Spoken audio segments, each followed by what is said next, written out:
जी नमस्कार, स्वागत है आप सभी का फिजिक्स पाठशाला के इस यूट्यूब चैनल पर। मैं रवि रंजन और आज हम लोग मॉडर्न फिजिक्स का जो दूसरा चैप्टर है उसको पढ़ेंगे। मॉडर्न फिजिक्स का जो दूसरा चैप्टर है उसमें आपको बेसिकली एटॉमिक स्ट्रक्चर के बारे में पढ़ना है, एटम के बारे में पढ़ना है। जो आप लोगों ने 11th क्लास में केमिस्ट्री में पढ़ा है, सम माने तकरीबन पूरा का पूरा जो कहानी है वही है। बस फर्क ये है कि आप जो केमिस्ट्री में पढ़ते हैं उसमें थोड़ा ज़्यादा आपको अध्ययन करना पड़ता है, और फिजिक्स में जो है, जब आप मॉडर्न फिजिक्स में जब इसी चीज़ को पढ़ते हैं तो आपके सिलेबस में ये थोड़ा कम मात्रा में है। खास करके जो आप 11th के साथ कंपैरिजन कीजिएगा तब आपको पता चलेगा, उससे कम ही बातें आपको इसमें जो है पढ़ना है। लेकिन बड़ा आसान सा टॉपिक है, छोटा सा टॉपिक है, और यहाँ से आपसे क्वेश्चन जो है निश्चित रूप से बोर्ड में क्वेश्चन पूछा जाता है। तो इसको आप निश्चित रूप से तैयार करके जाइए। आसान सा टॉपिक है, इसलिए आपको इसको तैयार करने में ज़्यादा जो है मेहनत भी नहीं करना पड़ेगा। जो आप पहले से जानते हैं और जो आप अभी थोड़ा बहुत उसको रिवाइज कीजिएगा, इन दोनों को कंबाइन करके आपका ये जो चैप्टर है वो तैयार हो जाएगा। तो ये मॉडर्न फिजिक्स का दूसरा चैप्टर है, एटॉमिक स्ट्रक्चर, या आप इसी को स्ट्रक्चर ऑफ एटम बोल दीजिए, परमाणु की संरचना। ये आपका जो है दूसरा चैप्टर है, मॉडर्न फिजिक्स का दूसरा टॉपिक है। ठीक है, तो आइए शुरू करते हैं। इसका शुरुआत ही होता है परमाणु से। परमाणु जो होता है आपको पहले भी बताया गया होगा, दुनिया का कोई भी पदार्थ जो होगा वो परमाणु से बना होता है। दुनिया का कोई भी पदार्थ हो वो परमाणु से बना होता है ना। और परमाणु जो होता है खुद वो छोटे छोटे पार्टिकल से बने होते हैं, जो इसी में हम आगे जाकर के अभी अध्ययन करने वाले हैं। देखो, कोई भी परमाणु हो, उस परमाणु का जो अपना पूरा जो एक एरिया होता है, उस एरिया के अंदर परमाणु के एकदम सेंटर में आपको एक छोटा सा एरिया और जाके कवर करके मिलेगा आपको। ये जो छोटा सा एरिया आपको देखने को मिलता है इसको न्यूक्लियस बोलते हैं, नाभिक बोलते हैं। और ये जो पूरा छोटा सा जो किसी भी पदार्थ का जो सबसे छोटा इकाई होता है उसको आप परमाणु बोलते हैं, है ना। परमाणु का जो रेडियस होता है, आप अगर रेडियस इसका याद रखना चाहे, इसका जो भी रेडियस होता है, अगर आप इसका रेडियस याद रखना चाहें तो ध्यान रखिएगा, रेडियस ऑफ एटम,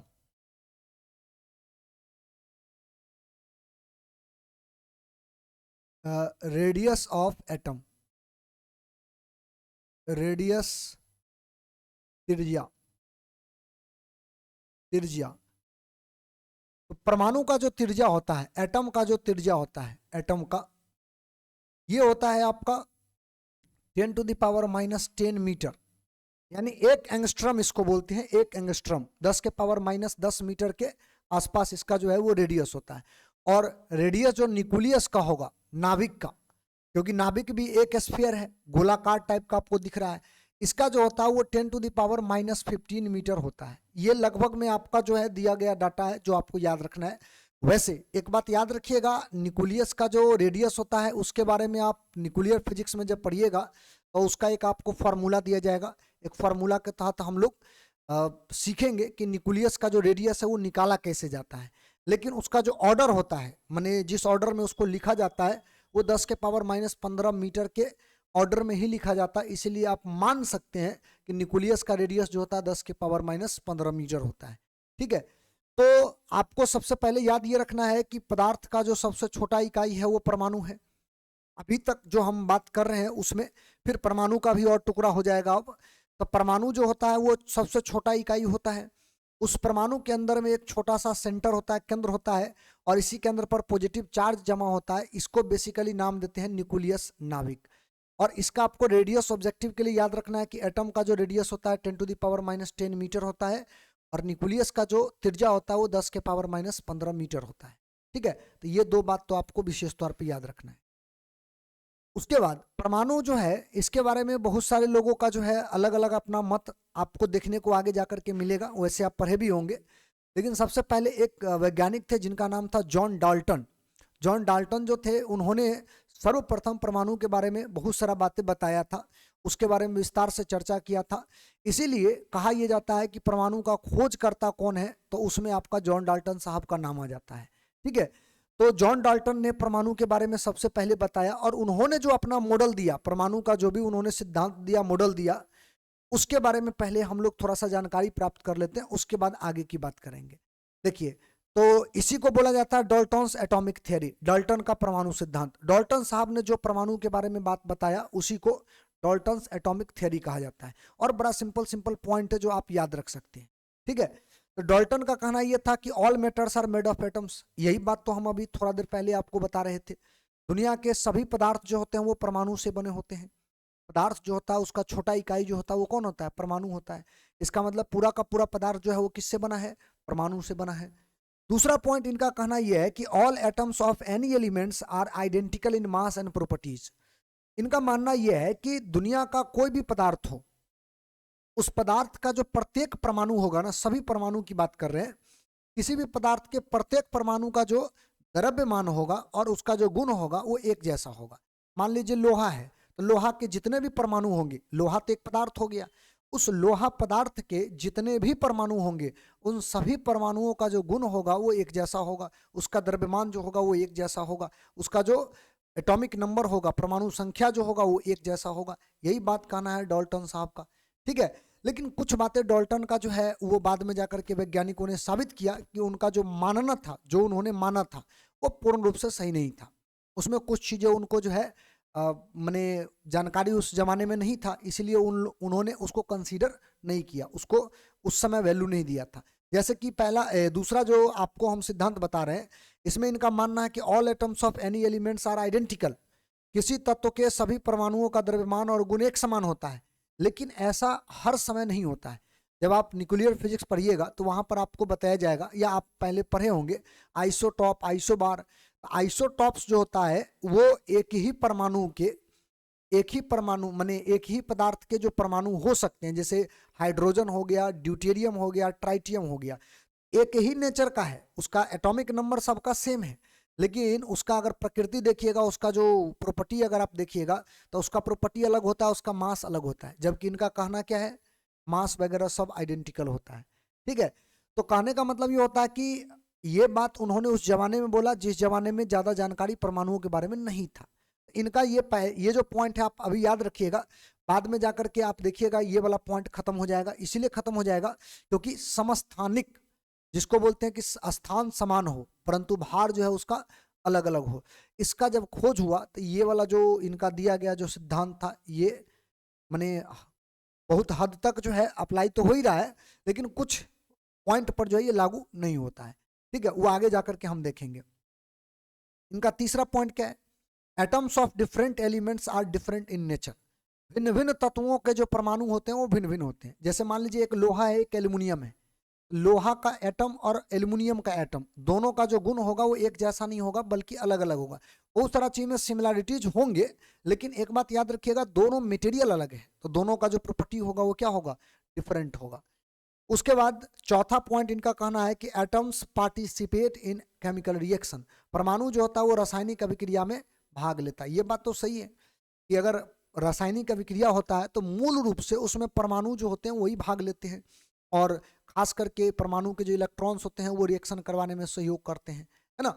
तो कुल मिलाकर के 4 पॉइंट डाल्टन के द्वारा दिया गया परमाणु के बारे में, और ये 4 पॉइंट जो है आपको विशेष तौर पर हर जगह देखने को मिल जाएगा। 9th-10th के किताब में भी आपको देखने को मिलेगा, 11th में भी आपको देखने को मिला, ठीक है, केमिस्ट्री में, और आप फिजिक्स में देख लीजिए, यहाँ भी आपको यही बात देखने को मिला।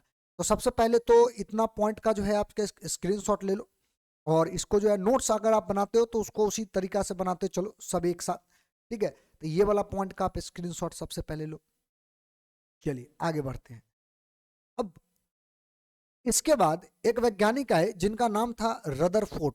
ठीक है, रदरफोर्ड साहब ने एक एक्सपेरिमेंट किया, और इस एक्सपेरिमेंट को कहा गया अल्फा प्रकीर्णन प्रयोग, अल्फा स्कैटरिंग एक्सपेरिमेंट।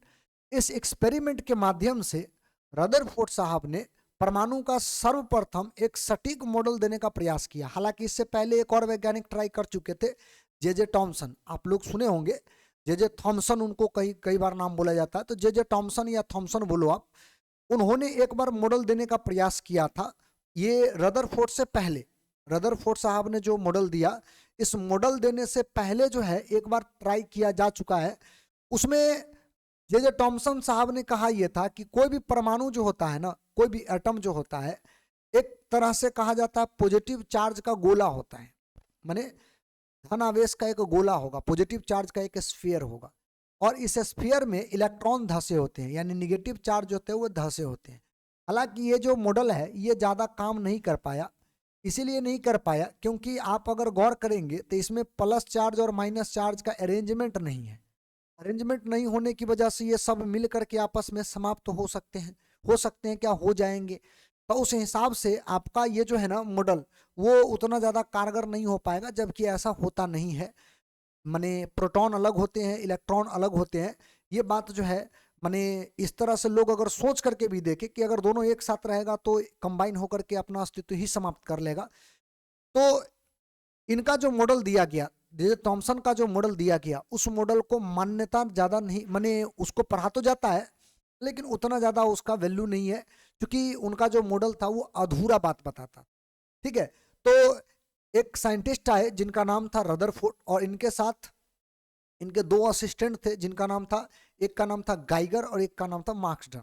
ठीक है, इन सब ने मिलकर के एक एक्सपेरिमेंट किया, और जो एक्सपेरिमेंट किया उस एक्सपेरिमेंट को कहा गया अल्फा स्कैटरिंग एक्सपेरिमेंट। ठीक है, अल्फा स्कैटरिंग एक्सपेरिमेंट में इन्होंने क्या किया, इन्होंने एक सोना का पत्थर लिया, सोना का पत्थर मतलब गोल्ड फॉइल उसको बोलते हैं, सोना का प्लेट जो होगा उसको पीट पीट करके उन्होंने इतना पतला कर दिया, माने लगता है ऐसा है जो इतना ज्यादा पतला कर दिया जाता है कि लगता है कि उसके आर पार दिखाई दे। ठीक है, तो इतना ज्यादा पतला जो है सोना के पत्थर को किया जाता है, उसको गोल्ड फॉइल एक्सपेरिमेंट भी बोलते हैं।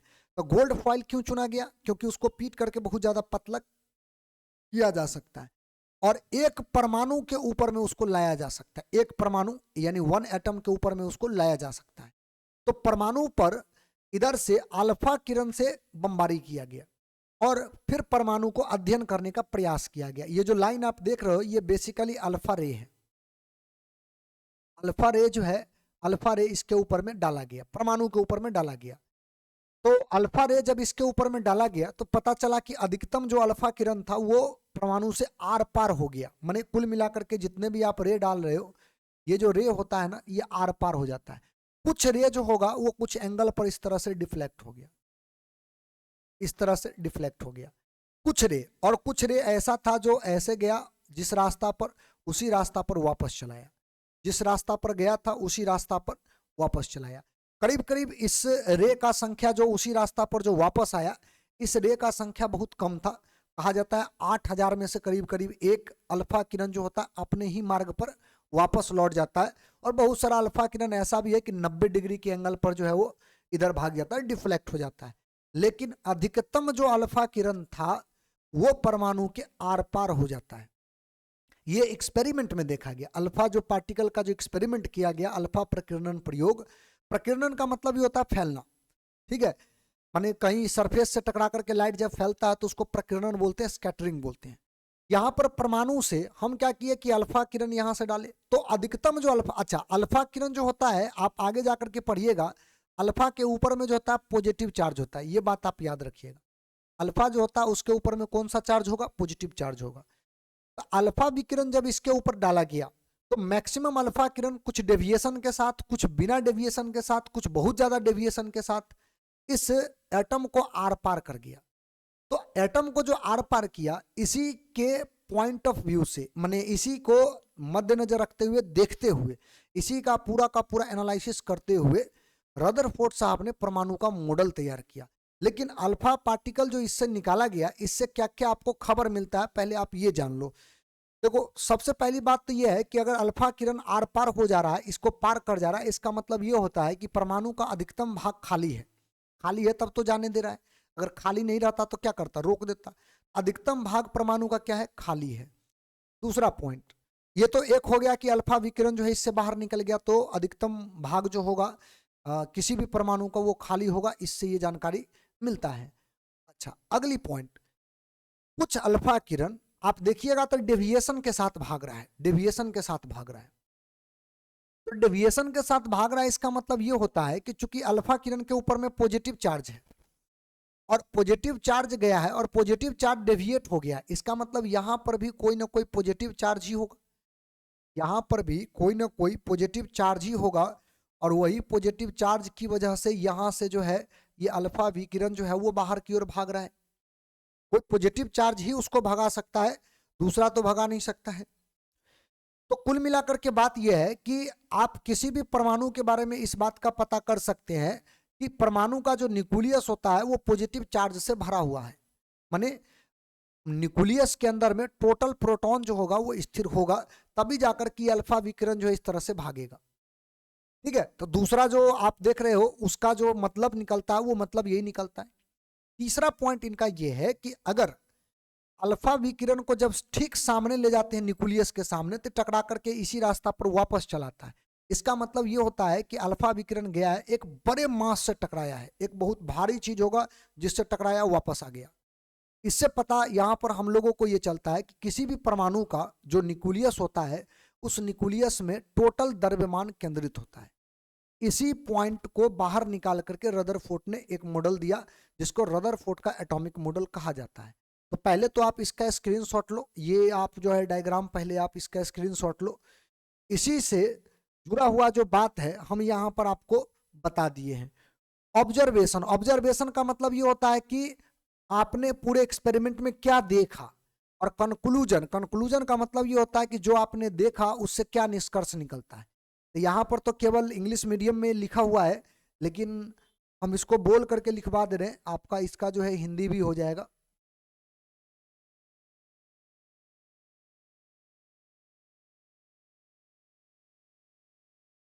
एक मिनट, थोड़ा सा इसको सही कर ले। चलिए देखिए, अब इसका हिंदी आप लोग अपने साथ साथ करते चलना, ठीक ना। ये जो है हिंदी यहाँ पर लिखा हुआ नहीं है, कुछ पॉइंट का जो है छूट गया था, तो कोई बात नहीं है, ये लिख सकते हो आप, वीडियो को पॉज करके भी अगर चाहो तो आप लिख सकते हो। पहला जो ऑब्जर्वेशन में बोला है कि most of the alpha particle passes through the gold foil undeflected, अधिकतम, यही बात को जो है आपको हिंदी में लिख लेना है, अधिकतम अल्फा कण स्वर्ण पत्थर से बिना विचलित हुए आर पार कर जाता है। अधिकतम अल्फा कण स्वर्ण पत्थर से बिना विचलित हुए आर पार कर जाता है। ये पहला ऑब्जर्वेशन था। तो पहला ऑब्जर्वेशन का जो पहला कंक्लूजन होगा वो क्या होगा, तो पहला ऑब्जर्वेशन का पहला कंक्लूजन जो होगा, माने इसका जो अधिकतम, चूंकि अल्फा पार्टिकल बाहर हो गया, तो इसका मतलब ये होता है कि परमाणु का अधिकतम भाग खाली है। कंक्लूजन का पहला पॉइंट में क्या लिखोगे आप, परमाणु का अधिकतम भाग खाली है। ठीक है, फिर उसके बाद दूसरा पॉइंट, यही बात हम अभी समझाए थे कि some alpha particles are deflected from their original path, कुछ अल्फा पार्टिकल, कुछ अल्फा कण अपने मूल पथ से विचलित हो जाते हैं, कुछ अल्फा कण अपने मूल पथ से विचलित हो जाते हैं और परमाणु के आर पार हो जाते हैं। इसका कंक्लूजन ये निकलता है, अर्थात किसी परमाणु का कुल धन आवेश परमाणु के नाभिक में केंद्रित होता है। इससे क्या निष्कर्ष निकलता है, किसी परमाणु का कुल धनावेश परमाणु के नाभिक में केंद्रित होता है। यह दूसरा इसका कंक्लूजन हो गया। फिर उसके बाद इसका आखिरी पॉइंट है, a very few alpha particles deflected on 180 degree angle, बहुत कम अल्फा कण 180 डिग्री कोण पर विचलित होता है, बहुत कम अल्फा कण 180 डिग्री कोण पर विचलित होता है। करीब करीब आपको हमने बताया 8000 में से एक, है ना, इसका जो रेशियो होगा वो अगर निकालोगे तो 8000 में से एक, बहुत कम अल्फा पार्टिकल 180 डिग्री कोण पर विचलित होता है। ये सब पॉइंट आप लिखते चलो अपना। फिर उसके बाद तीसरा में जो इसका कंक्लूजन आप लिखोगे, इससे यह निष्कर्ष निकलता है कि किसी परमाणु का कुल द्रव्यमान, किसी परमाणु का कुल द्रव्यमान उस परमाणु के नाभिक में केंद्रित होता है, किसी परमाणु का कुल द्रव्यमान उस परमाणु के नाभिक में केंद्रित होता है। इसको आप नोट्स बना लेना, ये आपको जो है मिलेगा नहीं, क्योंकि इसका हिंदी हम इधर लिखे नहीं है, तो ये वाला चीज आप सुन करके ही अपना नोट्स में जो है वो शामिल कर लो। ठीक है, उसके बाद अब पॉइंट ये है कि रदरफोर्ड साहब ने अभी तो खैर ये ऑब्जर्वेशन जो उन्होंने जो किया, जो ऑब्जर्वेशन उनका था, उसी के आधार पर इन्होंने एक मॉडल दिया जिसको रदरफोर्ड का परमाणु मॉडल कहा गया। और ये जो रदरफोर्ड का जो परमाणु मॉडल जो दिया गया था उसमें हमने आपको बताया दो वैज्ञानिक और थे, एक का नाम था मार्क्सडन और एक का नाम था गाइगर। इन दोनों ने मिलकर के उनको हेल्प किया था खास करके इस मॉडल को तैयार करने में। तो इन्होंने जो मॉडल दिया उसमें क्या बात बताया, इनका कहना यह था परमाणु में एक केंद्र होता है, सही बात है, जिसको हम न्यूक्लियस बोले थे, अर्थात रदरफोर्ड साहब ने ही पहली बार इस बात का खोज किया कि कोई भी परमाणु हो, उस परमाणु के अंदर में एक न्यूक्लियस होता है। पॉजिटिव चार्ज का खोज रदरफोर्ड ने नहीं किया था, याद रखिएगा। परमाणु के अंदर जो सेंटर होता है ना, जिसको आप न्यूक्लियस बोलते हो, उस न्यूक्लियस के बारे में सबसे पहले रदरफोर्ड साहब ने बताया था। तब परमाणु में एक केंद्र होता है जहां परमाणु का लगभग कुल द्रव्यमान केंद्रित होता है, जिसे नाभिक कहा जाता है। तो रदरफोर्ड साहब का जो मॉडल आया, एटॉमिक मॉडल, उस मॉडल में इन्होंने यही बोला कि परमाणु का जो पूरा परमाणु जो होता है उसका एक सेंटर होता है, वहां पर परमाणु का टोटल द्रव्यमान सेंटर्ड होगा। तो पहला जो मॉडल का स्टेटमेंट है वो ये था। इनका दूसरा जो स्टेटमेंट आया वो ये था कि नाभिक में परमाणु का कुल धनावेश केंद्रित होता है और शेष खाली स्थान पर इलेक्ट्रॉन होते हैं। ये पॉइंट इन्होंने यहां पर बताया। आप याद कीजिए, जे टॉमसन का कहना क्या था कि एक गोला होता है परमाणु, किसका, पॉजिटिव चार्ज का, और इलेक्ट्रॉन जहीं तहीं धसे होते हैं। लेकिन इनका कहना ये है, इनका कहना माने ये नहीं है, इनका कहना थोड़ा अलग है। इनका कहना ये है कि पॉजिटिव चार्ज जो होता है वो नाभिक में होता है, लेकिन इलेक्ट्रॉन उस पॉजिटिव चार्ज के चारों ओर क्या करता है, चक्कर लगाते रहता है। ठीक है, तो ये दूसरा जो है मॉडल का जो दूसरा स्टेटमेंट है वो ये था। और तीसरा इनका स्टेटमेंट ये है कि इलेक्ट्रॉन नाभिक के चारों ओर निश्चित कक्षा में चक्कर लगाते हैं। मतलब आप ऐसे नहीं कह सकते हो कि इलेक्ट्रॉन जहीं तहीं पड़ा हुआ है, जहीं तहीं पड़ा रहेगा तो फिर गड़बड़ हो जाएगा। तो इन्होंने ये बात जो है ऑब्जर्वेशन में जो देखा उसके आधार पर इन्होंने बताया, कोई भी परमाणु के अंदर इलेक्ट्रॉन अगर घूम रहा है किसी घर में, तो एक निश्चित घर होगा और उस निश्चित घर में वो चक्कर लगाएगा। ये इनका परमाणु मॉडल था। लेकिन इनका जो परमाणु मॉडल दिया गया, ये भी कई चीजों का व्याख्या नहीं कर पाता है। जैसे इलेक्ट्रॉन घूम रहा है, तो इलेक्ट्रॉन को घूमने के लिए क्या क्या चीज देना पड़ेगा, इलेक्ट्रॉन किस घर में घूम रहा है, वृत्तीय कक्ष है, दीर्घवृत्तीय कक्ष है, कैसा है, इन तमाम चीजों के बारे में। या फिर एक है स्पेक्ट्रल लाइन। स्पेक्ट्रल लाइन क्या होता है कि अगर आप एनर्जी देते हो तो एनर्जी इलेक्ट्रोमैग्नेटिक वेव के रूप में चलता है। और आप लोग पढ़े होंगे इलेक्ट्रोमैग्नेटिक इंडक्शन में, विद्युत चुंबकीय प्रेरण में आप लोग पढ़े हैं कि इलेक्ट्रोमैग्नेटिक वेव का जो है ना, उसका भी एक स्पेक्ट्रम होता है कि नहीं। तो वो जो लाइन जो बनता है उसको स्पेक्ट्रल लाइन अगर आप बोल दो, तो वो स्पेक्ट्रल लाइन जो है, कोई भी एनर्जी अगर निकलेगा तो उस स्पेक्ट्रल लाइन का व्याख्या जो है खास करके इनका जो मॉडल है वो नहीं कर पाता है। ठीक ना। तो इसीलिए कहा गया कि ये भी बात जो है पूरा माने बता नहीं पाए, तो अब आकर के एक नया फिर से मॉडल दिया जाएगा। रदरफोर्ड का ये जो मॉडल है इसका पहले स्क्रीनशॉट ले लो और इसको आप कम से कम ध्यान रखना। बोर्ड के लिए जो आवश्यक बातें हैं वो बातें आपको हम बताते चल रहे हैं, ये चीजें इतना ध्यान आप रखते चलना। चलिए अब आ जाते हैं नील्स बोर साहब। जितना बात आपको बताया गया है इसके बीच में अब जो है नील्स बोर साहब आ जाते हैं। और नील्स बोर साहब का जो भी स्टेटमेंट आया, जो इन्होंने बात बताया, इस आधार पर बहुत हद तक परमाणुओं से जुड़ा हुआ जो मामला है वो सॉर्ट आउट हो गया। लेकिन फिर भी अभी भी बहुत ज्यादा चीजें जो है वो सॉर्ट आउट नहीं हो पाया था। उसमें और भी बाद में वैज्ञानिकों ने बात किया था, लेकिन आपको जो लास्ट पढ़ना है वो नील्स बोर तक ही पढ़ना है, इसके बाद आपको नहीं पढ़ना है। देखो नील्स बोर साहब का जो परमाणु मॉडल है इसमें इन्होंने अपना कुछ पास्चुलेट दिया। पास्चुलेट कहने का मतलब ये होता है कि उन्होंने कुछ अपना जो बाकी थियरी वगैरह को जो पढ़ा उसके आधार पर उन्होंने कुछ परिकल्पना किया, कुछ कल्पना किया।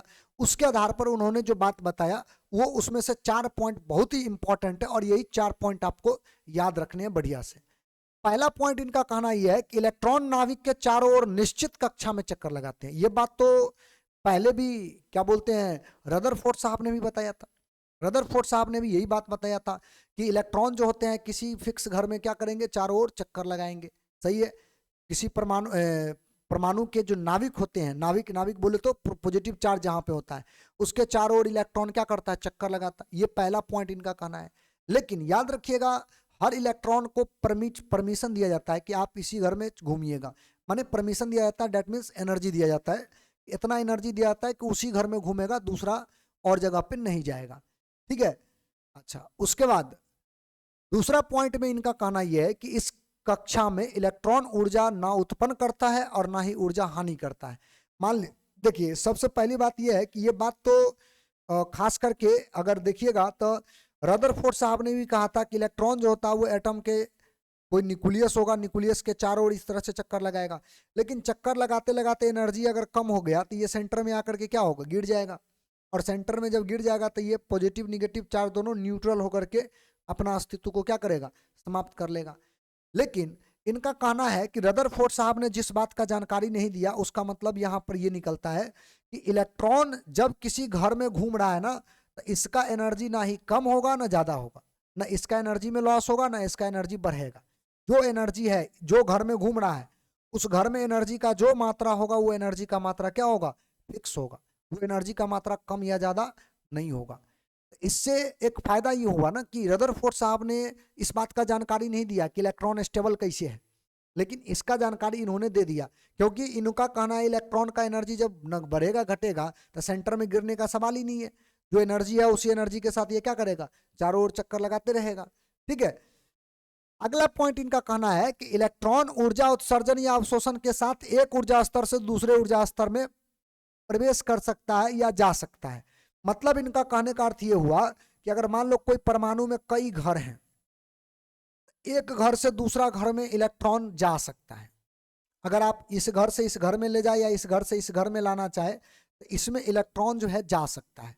लेकिन जाएगा तो अगर मान लीजिए, वैसे तो हम लोग आगे जाकर के अभी चर्चा करेंगे ही, या आगे क्लास जो होगा उसमें हम चर्चा करेंगे ही कि कोई भी इलेक्ट्रॉन को अगर एक घर से दूसरे घर में ले जाते हैं, इसका मतलब एक एनर्जी स्टेट से दूसरे एनर्जी स्टेट में ले गए। यहाँ पर एनर्जी मान लीजिए जो परमाणु के नाभिक के नजदीक है, वहां पर परमाणु का किसी घर का जो एनर्जी होगा वो कम होगा, दूर जाइएगा तो उसका एनर्जी ज्यादा होगा। वो आगे जाकर के फॉर्मूला भी हम देखेंगे। तो कम एनर्जी लेवल में से ज्यादा एनर्जी लेवल में जाएंगे या ज्यादा एनर्जी लेवल से कम एनर्जी लेवल में आएंगे, तो हम लोगों को एनर्जी का जो है डिफरेंस देखने को मिलेगा। कैसे देखने को मिलेगा, देखिए पहली बात, अगर हमारे पास कम एनर्जी है, हम ज्यादा एनर्जी वाला लेवल में जाते हैं, तो हमको एनर्जी बाहर से लेना पड़ेगा, माने एब्जॉर्ब करना पड़ेगा, अवशोषित करना पड़ेगा। अच्छा, अगर हमारे पास ज्यादा एनर्जी है और कम एनर्जी लेवल में जाना चाहते हैं, तो हमारे पास जो ज्यादा एनर्जी है उसको रिलीज करना पड़ेगा। यानी कि जो एनर्जी लेवल में हम जाना चाहते हैं उसी के बराबर एनर्जी हमको चाहिए। तो एक्स्ट्रा जो एनर्जी होगा उसको क्या करेंगे, रिलीज करेंगे, यानी उत्सर्जन करेंगे। यही बात इनका तीसरा पॉइंट में कहना है कि इलेक्ट्रॉन ऊर्जा उत्सर्जन या अवशोषण, या तो उत्सर्जन करेगा नहीं तो अवशोषण के साथ एक ऊर्जा स्तर से दूसरे ऊर्जा में प्रवेश कर सकता है, माने जा सकता है। ठीक है, एक तो पॉइंट ये रहा। उसके बाद चौथा और बड़ा इंपॉर्टेंट पॉइंट जो नील्स बोर का कहना है, उनका कहना है कि the angular momentum of an electrons orbiting around the nucleus is integral multiple of Planck's constant divided by 2 pi. इसका मतलब ये होता है कि हम पहले ये पॉइंट जो है आपके सामने, पहले इसका हिंदी हम लिख दे रहे हैं। नाभिक के चारों ओर, नाभिक के चारों ओर, चारों ओर किसी कक्षा में घूमने वाले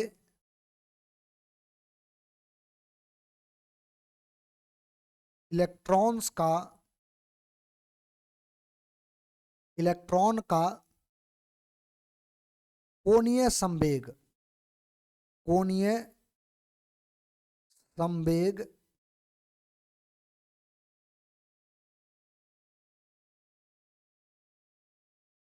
प्लैंक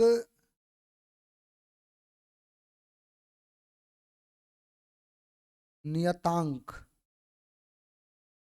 या इसको जो है ना हम ऐसा करते हैं कि पूरा वैल्यू लिख दे रहे हैं, प्लैंक नियतांक बट्टा 2 पाई का पूर्णांक गुणज होता है, पूर्णांक गुणज होता। देखो इसका मतलब ये हुआ कि आपका जो कोई भी इलेक्ट्रॉन, जो जैसे मान लो कोई घर में, ये घर है, इसमें इलेक्ट्रॉन अगर घूम रहा है, तो स्वाभाविक बात है कि इलेक्ट्रॉन अगर घूमेगा तो घूमने के लिए उसको कोई एंगुलर फ्रीक्वेंसी, एंगुलर मोमेंटम देगा, एंगुलर संवेग, जिसको बोलते हैं कोणीय संवेग। कोणीय संवेग जो होगा, वो कोणीय संवेग का इनका कहना यह है कि कोणीय संवेग का जो मात्रा होगा, वो कोणीय संवेग का मात्रा, यानी कि एल, कोणीय संवेग को एल से डिनोट करते हैं, वो एच बट्टा 2 पाई का इंटीग्रल मल्टीपल होगा, यानी एन से इसको मल्टीप्लाई कर दो। जैसे कहने का मतलब ये हुआ कि एन का मान जो होगा ना, वो 1 2 3 4 5 ऐसे करके आपको देखने को मिलेगा। ठीक है, माने जब भी आएगा उसका वैल्यू तो इंटीजर में आएगा, कभी भी उसका वैल्यू फ्रैक्शन में नहीं आता है। इसका हम पूरा का पूरा व्याख्या अभी हम करते हैं, पहले तो आप इसको जो है नोट करो, इसका जो है स्क्रीनशॉट लो और इसको आप लोग नोट करो। देखो हम इसके बारे में थोड़ा सा पहले आपको बता दें फिर आगे बढ़ेंगे। देखिए चौथा जो है पॉइंट और आखिरी पॉइंट जिसको आप बोलते हो, उस आखिरी पॉइंट में अगर आप देखोगे तो इनका कहना यह है कि अगर मान लीजिए एक परमाणु है तो परमाणु के न्यूक्लियस में क्या होगा, पॉजिटिव चार्ज, इलेक्ट्रॉन पहला घर में भी घूमेगा, दूसरा घर में भी घूमेगा, और भी अगर घर होता तो उस घर में भी घूमेगा। तो इनका कहना यह है कि जिस घर में भी इलेक्ट्रॉन है ना, जो भी घर में घूम रहा है, जैसे मान लो दूसरा घर में घूमा, तो दूसरा घर का जो इलेक्ट्रॉन होगा उस इलेक्ट्रॉन का आप कोणीय संवेग निकालिए, और कोणीय संवेग का फॉर्मूला होता है mvr। m का मतलब यहाँ पर मास ऑफ इलेक्ट्रॉन, v का मतलब वेलोसिटी ऑफ इलेक्ट्रॉन, r का मतलब रेडियस। यहाँ से जो भी रेडियस होगा वो रेडियस आप डाल दो तो ये r हो गया। तो आप इसका क्या कीजिए, कोणीय संवेग निकालिए। कोणीय संवेग का मान जो होता है हमेशा बराबर होता है h/2 के इंटीग्रल मल्टीपल का, यानी कि n से इसको मल्टीप्लाई कर दो, इसके बराबर होगा। वैसे इतना तो कांस्टेंट होता है, ये बात पता है आपको, प्लांक नियतांक है 2 तो आपका कांस्टेंट होता है।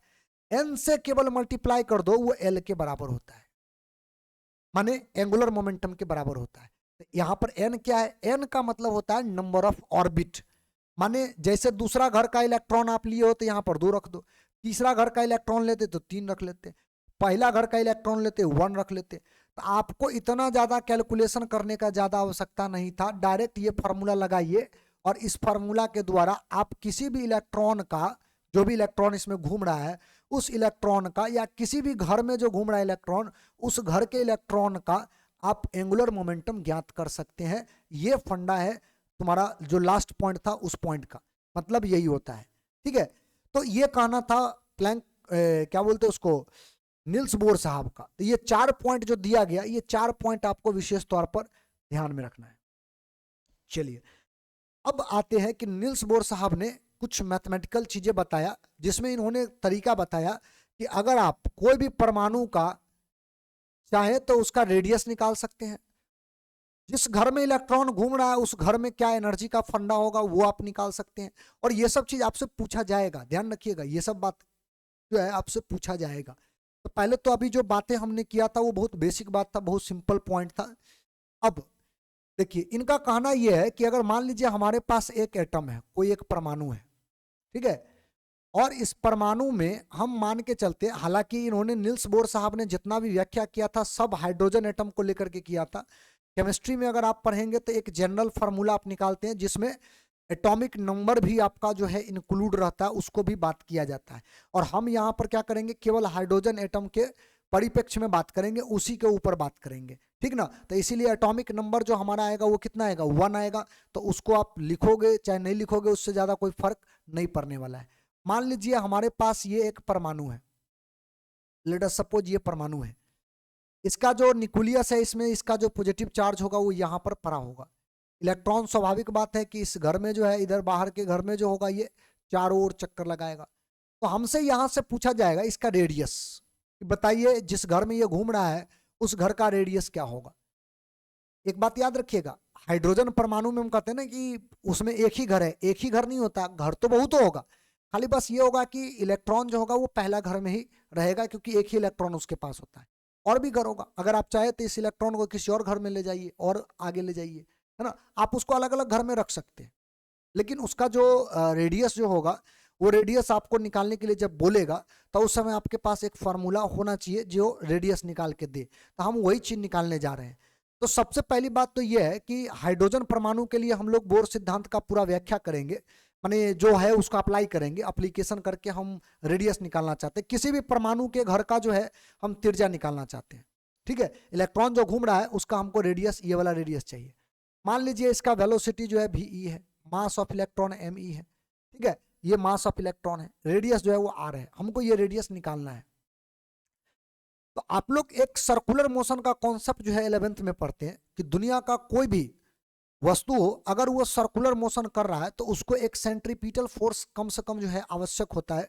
अगर अभिकेंद्रण बल जिसको सेंट्रीपिटल फोर्स बोलते हो अगर नहीं दोगे तो कोई भी वस्तु जो होता है ना वो वृत्तीय गति नहीं करेगा। याद रखिएगा इस बात को, वृत्तीय गति कोई भी वस्तु तभी करता है जब वो सेंट्रीपिटल फोर्स से जुड़ा हुआ रहे, उसके पास सेंट्रीपिटल फोर्स हो, अभिकेंद्र बल हो। तो ऐसे अभिकेंद्र बल अलग टाइप का कोई फोर्स नहीं होता है, वो किसी अन्य फोर्स के द्वारा दिया जाता है, जिसकी वजह से वस्तु क्या करता है, सर्किल पर घूमते रहता है, एक वृत्तीय रास्ता के ऊपर में घूमते रहता है। तो पहला पॉइंट तो ये होना चाहिए यहाँ पर कि अगर ये इलेक्ट्रॉन न्यूक्लियस के चारों ओर इस तरह से अगर घूम रहा है, तो इस इलेक्ट्रॉन को इस न्यूक्लियस पर घूमने के लिए सेंट्रीपिटल फोर्स कौन देगा, पहला क्वेश्चन। और बड़ा सिंपल जवाब है इसका कि इलेक्ट्रॉन और प्रोटॉन दोनों के बीच में एक फोर्स लगता है, जिसको आप बोलते हो इलेक्ट्रिक फोर्स या इलेक्ट्रोस्टैटिक फोर्स। इसको आप इलेक्ट्रिक फोर्स बोलिएगा, विद्युत बल। तो उसी विद्युत बल के द्वारा याद रखिएगा इन दोनों के बीच में एक सेंट्रीपिटल फोर्स डेवलप हो जाएगा, और वही सेंट्रीपिटल फोर्स की वजह से ये चारों ओर घूमेगा, ठीक ना। तो हम ये पॉइंट जो है यहाँ पर जो है हम लिखेंगे, ये पॉइंट हम यहाँ पर लिखेंगे फोर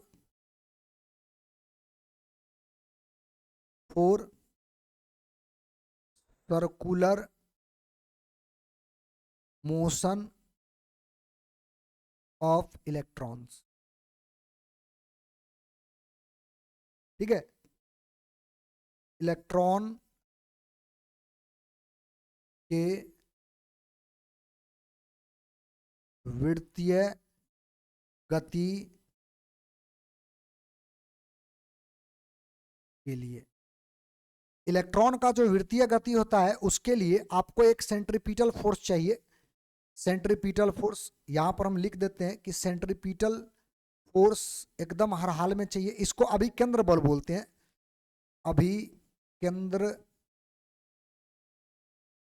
बल, ये एकदम हर हाल में चाहिए, और ये कोई बाहर से दूसरा बल देगा। इस मामले में अभी जो है इलेक्ट्रॉन के मामले में कौन देगा, इलेक्ट्रिक फोर्स, इलेक्ट्रिक फोर्स, विद्युत बल ये देगा। इसका मतलब ये दोनों बराबर होगा। अगर इलेक्ट्रिक फोर्स ने सेंट्रीपिटल दिया तो ये दोनों क्या होगा, बराबर होगा। लेकिन इलेक्ट्रिक फोर्स का फार्मूला जो है आप इलेक्ट्रोस्टैटिक्स में पढ़े हैं, इलेक्ट्रोस्टैटिक्स में जो है इसका फार्मूला आप लोगों ने देखा होगा। और सेंट्रीपिटल फोर्स का जो फार्मूला होता है वो mv² अपॉन r होता है, याद रखिएगा इस बात को, mv² अपॉन r होता है इसका फार्मूला, ये सेंट्रीपिटल फोर्स का फार्मूला होता है। और इलेक्ट्रिक फोर्स ये तो आप पढ़े होंगे 1/4πε0, दूगो चार्ज, तो चार्ज एक है इलेक्ट्रॉन और दूसरा है प्रोटॉन, तो प्रोटॉन का भी चार्ज तो इलेक्ट्रॉन के बराबर होता है, तो आप इसमें भी ई लगा दीजिए। और वैसे भी प्लस माइनस से हमको ज्यादा मतलब होता नहीं है, तो अट्रैक्शन रिपल्सन फोर्स को केवल दर्शाता है, और डिवाइड बाय दूरी का स्क्वायर, मतलब इन दोनों चार्जों के बीच का दूरी तो रेडियस ही होगा। अच्छा, ये जो होगा ये मास ऑफ इलेक्ट्रॉन होगा, ये वेलोसिटी ऑफ इलेक्ट्रॉन होगा। अगर आप देखोगे तो एक रेडियस से एक रेडियस कट जाएगा, तो यहां पर आपको देखने को मिलेगा मास of electron, velocity of electron का स्क्वायर इज इक्वल टू 1/4πε0, और ये देखोगे तो ये ई का स्क्वायर हो जाएगा और बट्टा आर हो जाएगा। तो एक इक्वेशन हमारे पास यहां से आया। हमको रेडियस निकालना है किसी भी परमाणु का, जो ऑर्बिट है ना उस परमाणु का हमको रेडियस निकालना है। एक तो समीकरण हमारा ये बन जाएगा। अच्छा, दूसरा अकॉर्डिंग टू बोर्स पोस्टुलेट, ठीक है, बोर अभिकल्पना के अनुसार, इनका जो चौथा पॉइंट था अगर आपको याद हो, अभी जस्ट हम लोगों ने चर्चा किया है, तो चौथा पॉइंट इनका क्या कहा था कि किसी भी इलेक्ट्रॉन का ऑर्बिट में जो एंगुलर मोमेंटम होगा वो NH/2π के बराबर होगा, NH/2π के बराबर होगा। और आपको हमने बताया है कि यहां से जो आपका L है, L बोले तो एंगुलर मोमेंटम, कोणीय संवेग, ये mvr इसके बराबर होता है, ये हो जाएगा NH/2π, यही होगा। अच्छा, ये मास ऑफ इलेक्ट्रॉन होगा, ये वेलोसिटी ऑफ इलेक्ट्रॉन होगा। अगर हम ऐसा करें कि ये जो समीकरण जो हम अभी लाए हैं, ये सब जितना भी बात लिखे हैं ये सब आपका पहले से दिया गया पॉइंट है, उसी को लेकर के हम बना रखे हैं। हमको अंतिम में चाहिए रेडियस हमको निकालना है, ठीक है। इसमें से वेलोसिटी वगैरह को भी हम गायब करने वाले हैं, कांस्टेंट टर्म में आ जाएगा, बहुत सिंपल फार्मूला हमारा आ जाएगा।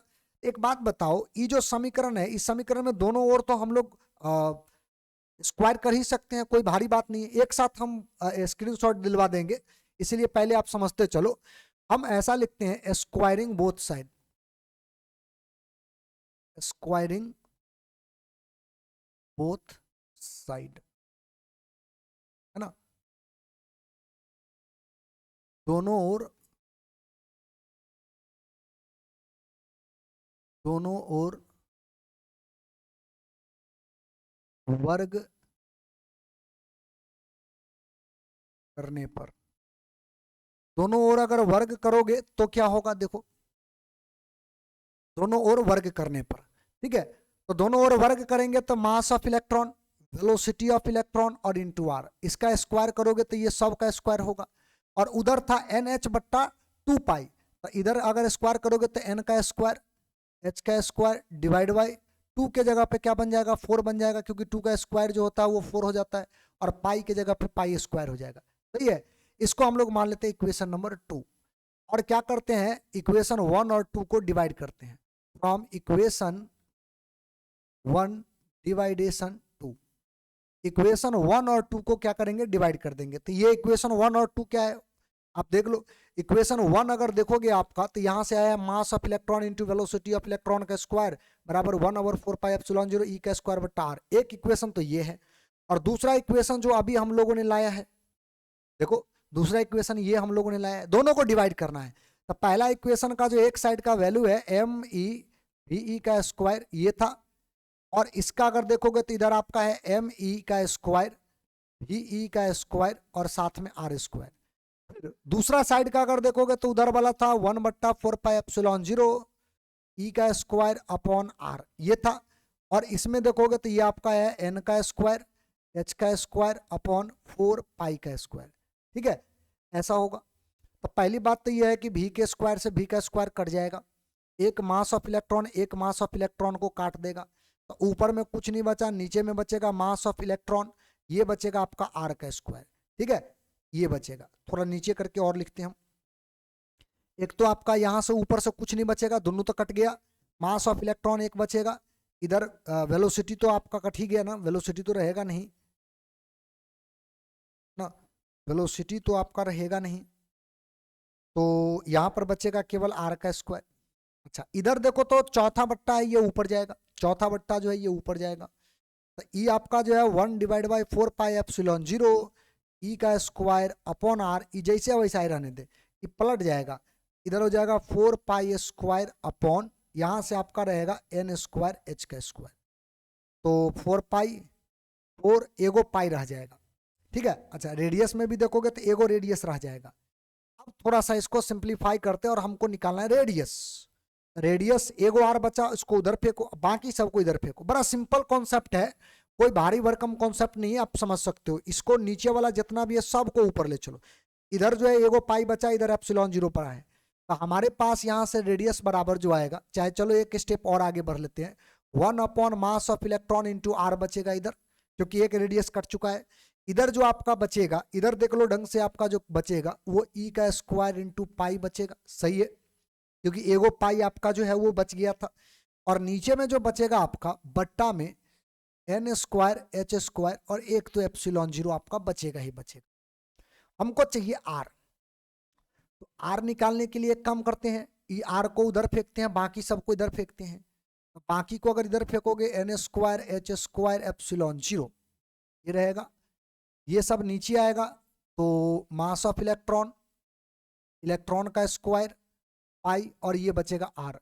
इसीलिए आर का जो वैल्यू आएगा अगर आप देखोगे तो ये आपका जो आएगा एप्सिलॉन 0 एन स्क्वायर, या एच स्क्वायर को भी पहले कर लेते हैं, H square N square divide by M E का स्क्वायर इंटू पाई, ये रेडियस का फॉर्मूला होगा। किसी भी ऑर्बिट में जो रेडियस का फॉर्मूला होगा वो यही होगा। इसमें अगर गौर करो आप लोग, तो बाकी सारा का सारा वैल्यू कांस्टेंट है एन को छोड़ के। एप्सिलॉन 0 का वैल्यू आप लोग पढ़े होंगे 8.85 10⁻⁻12 पर newton per metre square coulomb का स्क्वायर। एच का वैल्यू प्लैंक कांस्टेंट है, तो प्लैंक कांस्टेंट तो 6.625 into 10⁻⁻20 sorry 34 joule into second होता है। मास ऑफ इलेक्ट्रॉन, इलेक्ट्रॉन का जो मास है वो 9.1 इंटू 10⁻⁻31 किलोग्राम होता है। और इलेक्ट्रॉन का जो चार्ज होता है वो तो एकदम क्लियर है, 10⁻⁻19 कूलम हो जाएगा, 1.6 इंटू 10⁻⁻19 कूलम। और पाई का जो मतलब होता है वो तो 3.14 होता है। बाकी अगर देखोगे तो एन का वैल्यू केवल आपका जो है वो कांस्टेंट वेरिएबल होगा, अलग अलग होगा। तो अगर ये पूरा जो डाटा यहाँ पर है, ये सब डाटा अगर आप यहाँ पे रखते हो, पूरा डाटा अगर आप यहाँ पे रखते हो, तो सारा डाटा रखने के बाद आपका रेडियस का जो फॉर्मूला आता है वो 0.5 के आसपास आ जाता है, 5.9 या 5.6 ऐसे करके आता है। हम एक ही अंक तक लेते हैं, ठीक है, 0.5। और ये आपका जाएगा n² इतना एंगस्ट्रम। एंगस्ट्रम जो है वो यूनिट है, और एंगस्ट्रम का मतलब आप याद रखिएगा 1 एंगस्ट्रम जो होता है ये 10⁻⁻10 मीटर के बराबर होता है। तो ये आपका रेडियस का फॉर्मूला हो जाता है। अगर हम n का वैल्यू 1 रख दे तो हमारा रेडियस पहला घर का निकल जाएगा, n का वैल्यू 2 रख दे तो हमारा जो रेडियस है वो दूसरा घर का निकल जाएगा। तो ये रेडियस का कहानी है जो आपको विशेष तौर पे याद रखना है। तो नील्स बोर का जो दिया गया थियरी है, नील्स बोर का जो दिया गया जो थियरी है, इस थियरी में आपका जो है ये रेडियस निकालने का फंडा है। इसको आप स्क्रीनशॉट ले लो और ये फंडा आपको याद रखना है, ठीक है। पहला पेज है इसका आप स्क्रीनशॉट ले लो, पहले स्क्रीनशॉट लो इसका, पहला जो पेज है इसका आप स्क्रीनशॉट लो। चलिए अब दूसरा जो पेज है उसका आप स्क्रीनशॉट लो, ये जो दूसरा पेज है इसका आप स्क्रीनशॉट लो, ये दूसरा पेज है, ठीक है। अब एक और पॉइंट जो छोटा सा पॉइंट है इसका भी आप स्क्रीनशॉट ले लो, ये जो पॉइंट है, और इसको भी आप अपना नोट्स में जो है वो शामिल कर लेना। एक तो ये रहा कि आपको कहेगा कि रेडियस निकालिए, अच्छा दूसरा पॉइंट क्या बोलेगा, एनर्जी निकालिए। ये रेडियस निकालने का फंडा आपने अभी तक सीखा था, जो भी आपने सीखा वो क्या था, माने जो फंडा आपने सीखा वो क्या था, वो रेडियस निकालना था। अभी हम लोग एनर्जी की बात करते हैं, एनर्जी ऑफ इलेक्ट्रॉन्स। इलेक्ट्रॉन का ऊर्जा, इलेक्ट्रॉन का जो है ऊर्जा क्या होगा, वो ऊर्जा हम लोग निकालते हैं। देखो तो इलेक्ट्रॉन का ऊर्जा अलग अलग ऑर्बिट में हमको निकालना होगा, अलग अलग घर में, उसके लिए हमको फार्मूला चाहिए, ठीक है। तो कोई भी एटम हो, उस एटम में जो इलेक्ट्रॉन घूम रहा है, उस इलेक्ट्रॉन के पास दो तरह का एनर्जी होगा। याद रखिएगा जो भी इलेक्ट्रॉन है उसमें जो घूमेगा वो जो टोटल एनर्जी जो रखेगा, जो इसके पास टोटल एनर्जी होगा, हालांकि ये एनर्जी जो होगा वो इलेक्ट्रोमैग्नेटिक एनर्जी यानी एच न्यू के बराबर, आप लोगों ने जो पढ़ा है ना प्लैंक एनर्जी का जो फार्मूला पढ़ा है, प्लैंक की एनर्जी का, उस फार्मूला के अनुसार से ये एनर्जी रखेगा। लेकिन कुल ऊर्जा जो होगा किसी भी इलेक्ट्रॉन में, जो कुल ऊर्जा होगा वो कुल ऊर्जा काइनेटिक एनर्जी और प्लस पोटेंशियल एनर्जी ये दोनों के बराबर आएगा। दोनों को जोड़ दो उसके बराबर आएगा, जब भी आएगा तो काइनेटिक और पोटेंशियल एनर्जी के बराबर आएगा, ठीक है। तो सबसे पहले हम लोग यहाँ पर क्या करते हैं, टोटल एनर्जी निकालने के लिए पहले काइनेटिक एनर्जी निकालते हैं। और काइनेटिक एनर्जी, काइनेटिक एनर्जी आप कैसे निकालोगे, तो काइनेटिक एनर्जी का जो हमारा फॉर्मूला होता है आप लोग पढ़े होंगे 1/2 mv का स्क्वायर। तो ये मास of electron velocity of electron कर दो। और अगर आपको याद हो तो इसमें हम लोगों ने एक इक्वेशन अभी देखा है कि M E into V E का स्क्वायर बराबर 1/4πε0, ये इसके बराबर होता है। इक्वेशन नंबर जो 1 है ना, इसका वैल्यू हम उठा करके यहाँ रख सकते हैं, इसके जगह पे रख सकते हैं, यहाँ पर रख सकते हैं। फ्रॉम इक्वेशन 1, इक्वेशन 1 का वैल्यू जब उठा के रख दोगे तो हमारा जो काइनेटिक एनर्जी का जो फॉर्मूला आएगा 1/2 आएगा, और इसके जगह पर आप रखिएगा 1/4πε0, यही आएगा। और साथ में ई का स्क्वायर अपॉन, उसके बाद क्या था, उसके बाद क्या था ये चीज देख लो आप, रेडियस था, आर था, ठीक ना, आर, यहां पर आर रख दो, जो वैल्यू आएगा वो रख दो। अच्छा तत्काल में आर रख करके ही काम चलाते हैं, बाद में रेडियस का वैल्यू जो होगा, अभी जो फार्मूला लिखे तो वो फार्मूला हम बाद में रख लेंगे। तो फिलहाल काइनेटिक एनर्जी का ये वैल्यू आया, ये आप यहाँ पर रख दो, इसको इक्वेशन नंबर आप 3 मान लो, इसको इक्वेशन नंबर 3 मान लो। अब पोटेंशियल निकालते हैं और ये दोनों को यहाँ पे रख के जोड़ देंगे, ये जो होगा ना इसको इक्वेशन नंबर ए मान लो। ये जो आपका टोटल एनर्जी जो होगा किसी भी एटम के अंदर में, इसको आप इक्वेशन नंबर 1 मान लो। अब सबसे पहले हम क्या करते हैं यहां से कि हम निकाल लेते हैं potential energy for potential energy. एक बात आप याद रखना, कोई भी अगर परमाणु हो, उस परमाणु में अगर इलेक्ट्रॉन आपको दे रखा है और इलेक्ट्रॉन चारों ओर घूम रहा है, तो इस पॉजिटिव चार्ज से इलेक्ट्रॉन को यहां तक लाने में जो वर्क डन होता है उसी को आप पोटेंशियल एनर्जी बोलिएगा। और दरअसल ये जो फोर्स इसके बीच में लग रहा है वो फोर्स जो होता है वो कंजर्वेटिव फोर्स है। ये 11th क्लास में आप लोग पढ़े होंगे, कंजर्वेटिव फोर्स के द्वारा जो वर्क डन होता है वो निगेटिव में आता है, ठीक ना। तो आप यहां पर अगर गौर करेंगे तो हमारा जो वर्क डन होगा वही पोटेंशियल एनर्जी कहलाएगा। यानी कि पोटेंशियल एनर्जी जो होगा बेसिकली वो चार्ज को, पॉजिटिव चार्ज से इलेक्ट्रॉन को दूर करने के लिए जितना काम किया जाएगा उसी को पोटेंशियल एनर्जी बोलिएगा। तो ये जो वर्क डन होगा ना, बेसिकली ये जो वर्क डन होगा, ये वर्क डन निकालना अगर आपको, माने अगर ये आपको इलेक्ट्रॉन वर्क डन अगर आपको निकालना हो तो इसको निकालने के लिए आप जो है वो फार्मूला लगा सकते हैं। और वो फार्मूला बड़ा सिंपल है, जो वर्क डन बराबर जो आप पढ़ते हैं integration of F into D R into cos theta, ऐसे करके भी आप लगा सकते हैं। तो पोटेंशियल एनर्जी का मतलब यही होता है, यहाँ पर जो है इसको दूर करके रखने के लिए जितना आपको किया गया काम करना पड़े, जो भी काम करना पड़े वही पोटेंशियल एनर्जी होगा।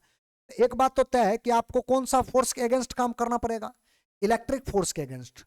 माने अगर आपका डिस्प्लेसमेंट इधर हो रहा है क्योंकि आप इससे दूर करना चाहते हैं इलेक्ट्रॉन को, तभी तो स्टेबल रहेगा ना। तो इलेक्ट्रॉन को अगर इससे दूर करना चाहते हैं तो स्वाभाविक बात है कि फोर्स उसका अपोजिट लगेगा। और आपको अभी जस्ट बताए हैं कि इसका जो फॉर्मूला होता है एफ डी आर, साथ में कॉस थीटा भी होता है, ठीक है, कॉस थीटा भी। और इसका जो भी इंटीग्रेशन करोगे आप 0 से लेकर के आर तक, वो आपका इंटीग्रेशन हो जाएगा। जो भी रेडियस होगा 0 से लेकर के आर तक काम करना है तो ये आपका हो जाएगा। लेकिन एक बात बताओ हमको, यहां से इसके ऊपर में लगने वाला जो फोर्स होगा वो तो इलेक्ट्रिक फोर्स होगा, 1/4 पाई एप्सिलॉन 0 ई का स्क्वायर इंटू आर का स्क्वायर। ई का स्क्वायर इसलिए क्योंकि ई इंटू ई, चार्ज इंटू चार्ज रखोगे तो ई का स्क्वायर बनेगा ये, और साथ में ये आपका डी आर तो रहेगा ही। और ये कॉस थीटा का जो मान हो जाएगा ना, कॉस 180 हो जाएगा। कहोगे क्यों? तो जरा देखिएगा, हम इलेक्ट्रॉन को इधर खींच के बाहर करते हैं और फोर्स लगेगा अंदर। तो इलेक्ट्रॉन को खींच करके डिस्प्लेसमेंट इधर करवाए, फोर्स इधर करवाए, तो दोनों के बीच का एंगल कितना हो जाएगा? 180। इसीलिए हम 180 डिग्री एंगल यहां पर रखेंगे और इसका इंटीग्रेशन 0 से आर तक करेंगे।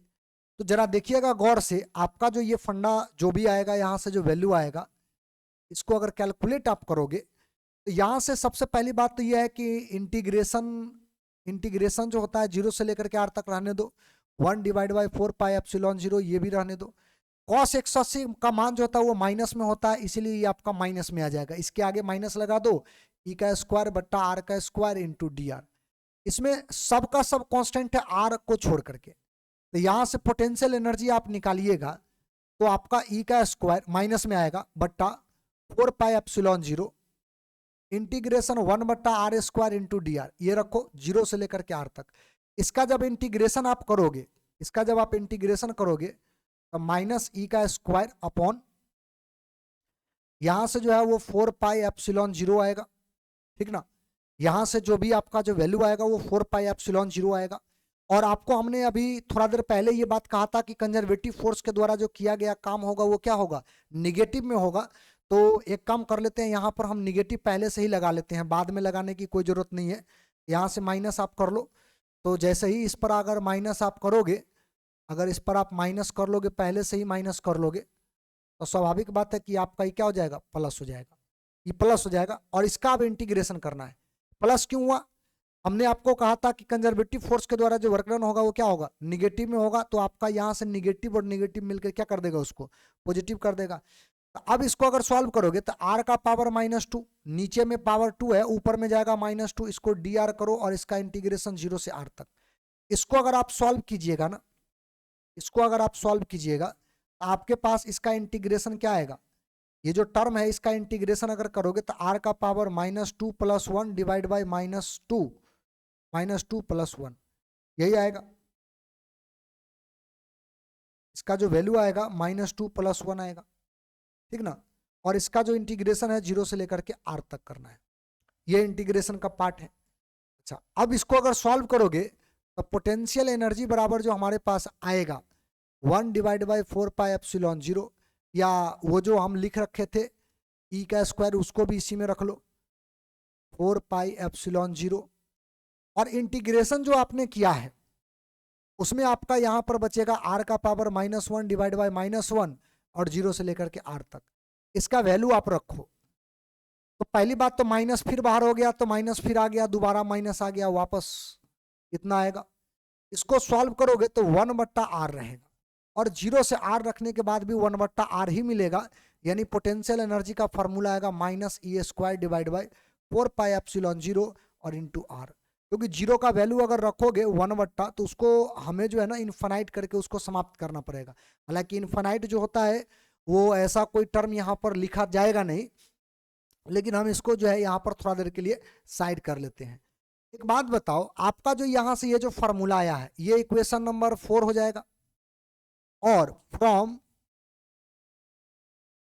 इक्वेशन A3 एंड 4 अगर इससे बात करें तो हमारा जो टोटल एनर्जी आएगा, टोटल एनर्जी यानी E बराबर जो आएगा वो तो है kinetic energy plus potential energy, और दोनों का अगर वैल्यू यहां पर पुट करोगे आप तो एनर्जी बराबर जो आपके पास आएगा फॉर्मूला, जो वैल्यू आएगा, पहली बात तो उसका जो है आप देख लीजिए, काइनेटिक एनर्जी का जो वैल्यू आया था वो आप देख लो, ये आया था।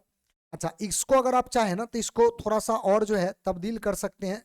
काइनेटिक एनर्जी बराबर ई मल्टीप्लाई कीजिएगा तो 1/8 पाई एप्सिलॉन 0 ई का स्क्वायर अपॉन आर, ये वाला आपका टर्म जो है यहाँ पर आ जाएगा। इसको आप इक्वेशन नंबर 3 बोल दीजिए। यही वैल्यू हमको उठा करके रखना है यहाँ पर।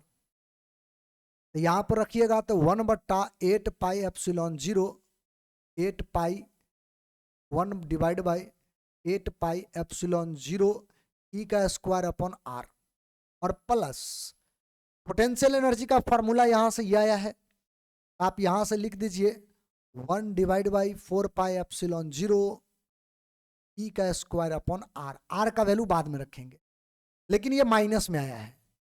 तो एक काम करते हैं, सबसे पहली बात तो जो कॉमन होने वाला चीज है उसको बाहर कर लो।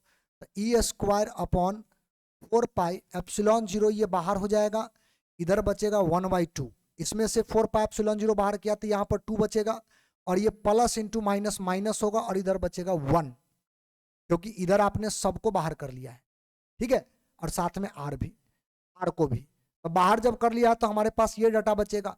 इसको अगर आप सॉल्व कीजिएगा तो ई स्क्वायर अपॉन 4 पाई एप्सिलॉन 0 जो आएगा, इसको आधा में से एक घटाइएगा तो माइनस आधा बचेगा, तो माइनस ई का square upon 8 pi epsilon 0 into R आएगा।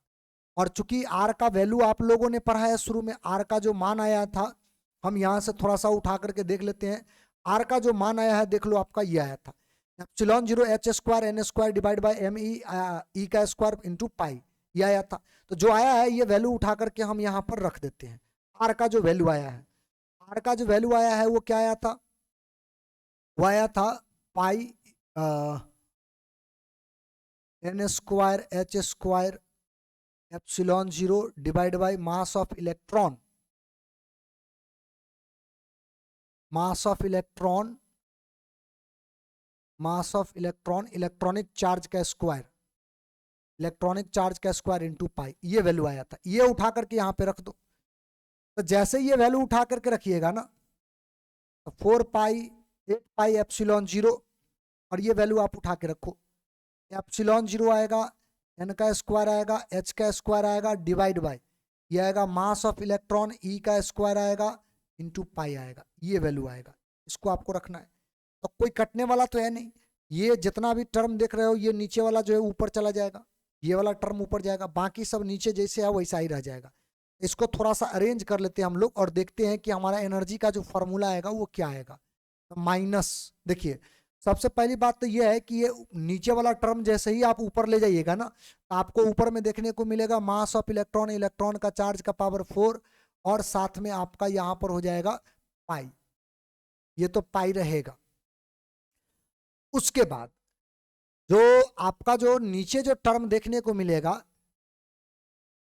वो देखने को मिलेगा 8 पाई एप्सिलॉन 0 का स्क्वायर, n का स्क्वायर, h का स्क्वायर। हमारे ख्याल से यही देखने को मिलेगा, सही है, यही देखने को मिलेगा। इसमें से पाई और पाई आप उड़ा दीजिएगा तो एनर्जी बराबर आपके पास बचेगा मास ऑफ इलेक्ट्रॉन, इलेक्ट्रॉन का चार्ज का पावर 4, और ये हो जाएगा 8 एप्सिलॉन 0 का स्क्वायर, एन का स्क्वायर और एच का स्क्वायर। ये एनर्जी का फॉर्मूला हो गया। ऊर्जा का जो फॉर्मूला होगा वो यही होगा, ठीक है, ये एनर्जी का फॉर्मूला हो गया। अब यहां पर भी अगर आप सबका वैल्यू रखते हैं, वेयर मास ऑफ इलेक्ट्रॉन आप उठा करके रख देते हैं, मास ऑफ इलेक्ट्रॉन कितना होता है, तो मास ऑफ इलेक्ट्रॉन आपका होता है 9.1 into 10 to the power minus 31 kilogram, ये आप उठा के रख दीजिए। फिर इलेक्ट्रॉन का चार्ज होता है 1.6 into 10 to the power minus 19 coulomb, ये आप उठा के रख दीजिए। एप्सिलॉन 0 का जो मान होता है वो होता है आपका 8.85 into 10 to the power minus 12 per newton per metre square coulomb का स्क्वायर, ये भी आप उठा के रख दीजिए। और कुछ बच गया कांस्टेंट में, मास हो गया इलेक्ट्रॉनिक, एप्सिलॉन 0 हो गया, और एच का भी वैल्यू आप उठा के रख दीजिए। एच का वैल्यू 6.625 प्लैंक नियतांक है, तो 10 to the power minus 34 joule into second होता है, ये भी उठा के रख दीजिए। तो आपका एनर्जी का जो फॉर्मूला आ जाएगा वो आ जाएगा -13.6 और डिवाइड बाई एन का स्क्वायर इतना इलेक्ट्रॉन वोल्ट, ये एनर्जी का फॉर्मूला आएगा। मतलब अलग अलग ऑर्बिट में अगर आप एनर्जी निकालना चाहते हैं, अलग अलग कक्षा में अगर इलेक्ट्रॉन का एनर्जी निकालना चाहते हैं, ये फॉर्मूला लगाइए। जैसे पहला घर में आप लगाओगे तो एन का वैल्यू 1 रख दो, दूसरा घर में लगाओगे तो एन का वैल्यू 2 रख दो, तीसरा घर का निकालोगे तो एन का वैल्यू 3 रख दो। माने जिस घर का भी निकालना चाहते हो इस तरह से आप निकाल सकते हो। देखो थोड़ा कैलकुलेशन है, लेकिन ये काम बहुत आसान है, कोई भारी भरकम काम नहीं है। अगर आप इलेक्ट्रॉन का ऊर्जा निकालना चाहते हैं तो ये तो आप समझ लीजिए, पहली बात, किसी भी इलेक्ट्रॉन को अगर आप ऑर्बिट में घुमा रहे हैं तो उसमें दो तरह का ऊर्जा होगा, एक काइनेटिक और एक पोटेंशियल एनर्जी होगा। तो पहले आपका काइनेटिक एनर्जी निकालना काम है। तो काइनेटिक एनर्जी तो बड़ा सिंपल है, हाफ एम बी स्क्वायर, और ये जो आप देख रहे हो एम बी का स्क्वायर, एम बी स्क्वायर, इसका वैल्यू जो है आपको अभी थोड़ा देर पहले हम निकाले थे, वहां से हम ला करके उठा के रख दिए। लेकिन पोटेंशियल एनर्जी निकालने के लिए हमको थोड़ा संघर्ष करना पड़ता है। पोटेंशियल एनर्जी निकालने के लिए आपको याद रखना पड़ेगा कि इलेक्ट्रॉन, ये मान के चलना पड़ता है, एक्चुअल में ऐसा होता नहीं है, क्योंकि पोटेंशियल एनर्जी उसी आधार पर निकलता है। ऐसा मान के चलना होता है कि प्लस चार्ज से इलेक्ट्रॉन को उठा के ऑर्बिट में रखे, तो ये वाला कितना दूरी चला है, r। तो कहा कि यहां से लेकर के जितना दूरी तक लाना पड़ा और यहां पर ला करके आपने रखा, इसको यहां से यहां तक लाने में जो किया गया काम होगा वही आपका पोटेंशियल एनर्जी के बराबर होगा। और ये कंजर्वेटिव फोर्स के द्वारा किया गया काम है, इसलिए माइनस में हम यहाँ पर वर्क डन लिख दिए। अब चूंकि फोर्स बराबर फार्मूला, ये वर्क डन बराबर फार्मूला होता है FDR cos थीटा, हमने पूरा डाटा को उठा के रखा, फोर्स का मान दोनों चार्जों के बीच लगने वाला बल यही होगा, हमने उठा के रख दिया। एक्चुअल में ये माइनस में आया, माइनस माइनस करके वो प्लस करवा लिया, लेकिन दोबारा माइनस आ गया इंटीग्रेशन के कारण। इंटीग्रेशन जब हम कर रहे थे तो आपका जो आर स्क्वायर है वो ऊपर जाएगा, तो वो अपना जो भी वैल्यू है वो माइनस में लेकर के फिर दे देगा हमें। तो इस चक्कर में हम इसको जो है ना कैलकुलेट किए, इसको कैलकुलेट किए तो हमारा ये डाटा आया। अच्छा, अब जो ये डाटा हमारा आया, इससे हमने कैलकुलेट किया तो पता चला कि हमारा लगभग अप्रॉक्सीमेट जो तरीका होता है निकालने का, उसमें हमारा पोटेंशियल एनर्जी का ये फॉर्मूला आया। अब काइनेटिक और पोटेंशियल एनर्जी का वैल्यू रख देंगे तो टोटल एनर्जी निकल जाएगा, और टोटल एनर्जी का जो वैल्यू आएगा हमारा वो ये आएगा। टोटल एनर्जी का जो वैल्यू आएगा वो फार्मूला के रूप में वो ये आएगा। सारे कांस्टेंट का वैल्यू अगर आप रखेंगे तो आपके पास एनर्जी का जो फार्मूला आएगा लास्ट में वो ये आएगा। ठीक है, तो इलेक्ट्रॉन का दो चीज हम निकाले हैं, एक रेडियस निकालना देखें, रेडियस निकालने का फार्मूला, और एक जो है आपका एनर्जी निकालने का फार्मूला। आज का जो बात है इसको हम यहीं पर रहने देते हैं, और अगले क्लास में, चूंकि ये बहुत छोटा चैप्टर है, जैसे कि फोटो इलेक्ट्रिक इफेक्ट पढ़े हैं, तो फोटो इलेक्ट्रिक इफेक्ट के जैसा ही बहुत छोटा चैप्टर है, तो इसको भी हम लोग जो है हमारे ख्याल से अगले क्लास में जो है इसको समाप्त कर लेंगे। मतलब अपने लिए 12th में जो फिजिक्स का जो क्लास है उसके अनुसार से अगर देखिएगा तो ये बहुत छोटा टॉपिक है, हमारे ख्याल से अगले क्लास में इसको हम फिनिश कर लेंगे, इसको हम समाप्त कर लेंगे। ठीक है, तो इसका जो है पहले तो स्क्रीनशॉट ले लो आप, पहले तो आप इसका स्क्रीनशॉट लो। एनर्जी की बात कर रहे हैं तो एनर्जी का यहाँ से था, यहाँ से शुरू करो, यहाँ से आप इसका जो है स्क्रीनशॉट लेना शुरू करो, फिर इस पेज का स्क्रीनशॉट लो आप, उसके बाद ये जो पेज है इसका ले लो, ये, फिर लास्ट में जो आपका एक पेज है ये, जहां पर हमको एनर्जी का फाइनल फार्मूला मिला है। ठीक है, और ये सब बात हम किसके लिए कर रहे हैं, हाइड्रोजन एटम के लिए। शुरू में ही हम लिखवा दिए, टोटल चर्चा जो हम कर रहे हैं किसके लिए कर रहे हैं, हाइड्रोजन एटम के लिए। ठीक है, स्पेक्ट्रल लाइन जो है उसका माने हम चर्चा अगले क्लास में करेंगे, और अगले क्लास में ही इसको समाप्त भी कर लेंगे, क्योंकि हम लोगों को ज़्यादा डिटेल में ये जो चैप्टर है वो उतना पढ़ना है नहीं, जितना पढ़ना है उतना बात आपको हम बताते चल रहे हैं। ठीक है, तो अगले क्लास में बाकी जो शेष बातें हैं उसको हम पूरा कर लेंगे और संभवतः इस चैप्टर को समाप्त भी कर लेंगे। तो आज का जो बात है इसको यहीं पर रहने दीजिए और इतना पहले तैयार कर लीजिए। अगले क्लास में फिर हम लोग चर्चा करेंगे आपका ये जो एटॉमिक स्ट्रक्चर है इसके समाप्ति की ओर भी चलेंगे और इसी पर चर्चा भी कर लेंगे।